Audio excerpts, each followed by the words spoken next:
Hello, আমি রাহুল দাস। আমি CEO director the Bangladesh vaccine centre.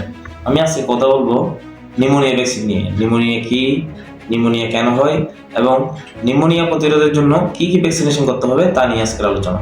আপনি কি জানেন প্রতি 1 মিনিটে 3 জন মানুষ নিউমোনিয়া জনিত রোগে মারা যায় এবং নিউমোনিয়া আক্রান্ত রোগীদের মধ্যে 50%-এরও বেশিরভাগই মানুষ মৃত্যুবরণ করে। নিউমোনিয়া ঝুঁকিপূর্ণ ব্যক্তিরা হলেন রোগ প্রতিরোধ ক্ষমতা যাদের কম, 65 বছরের বয়সে বেশি যে কোনো ব্যক্তি এবং বক্ষব্যাধিতে আক্রান্ত ব্যক্তি, ডায়াবেটিসে আক্রান্ত ব্যক্তি, কিডনি রোগে আক্রান্ত ব্যক্তি, হৃদরোগে আক্রান্ত ব্যক্তি এবং ধূমপান বা মদ্যপানে আসক্ত ব্যক্তি।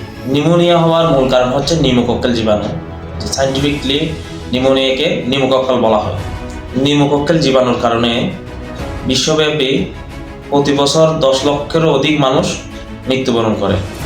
অপরিষ্কার ও অস্বাস্থ্যকর পরিবেশের কারণে বাংলাদেশের মতো উন্নয়নশীল দেশগুলোতেও মৃত্যু ঘটে থাকে। নিউমোকক্কাল জীবাণু দিয়ে নিউমোনিয়া ছাড়াও অন্যান্য জটিল রোগ হতে পারে। নিউমোকক্কাল জীবাণু সংক্রমণ স্থানগুলো হলো ফুসফুস, মেনিনজাস, মর্দকর্ণ, রক্ত, শ্বাসনালী, চোখ, স্কিন বা চামড়া, হাড় বা হাড়ের সংযোগস্থল কিংবা হৃৎপিণ্ড, যেটাকে আমরা হার্ট বলি। নিউমোকক্কাল জীবাণু ফুসফুসে আক্রমণের মাধ্যমে নিউমোনিয়ার সূচনা ঘটায়। নিউমোনিয়ায় শুধু শিশুরাই নয়, বয়স্করাও আক্রান্ত হয়। তাই সকলকে নিউমোনিয়ার টিকা বা ভ্যাকসিন নেওয়া অত্যন্ত প্রয়োজন। এই ভ্যাকসিনটা আপনি কোথায় থেকে নেবেন? আপনার আশেপাশে বা নিকটস্থ কোনো ভ্যাকসিন সেন্টার থেকে আপনি এই ভ্যাকসিনটা গ্রহণ করতে পারেন।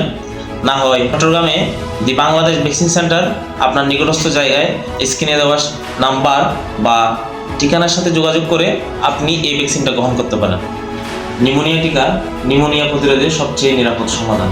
আমি রাহুল দাস, দি বাংলাদেশ ভ্যাকসিন সেন্টারের পক্ষ থেকে আপনাদের সকলকে জানাই ধন্যবাদ। আপনি ভ্যাকসিন নিন, সুস্থ থাকুন, আপনি বাঁচুন, আপনার পরিবারকে বাঁচান। সকলকে ধন্যবাদ।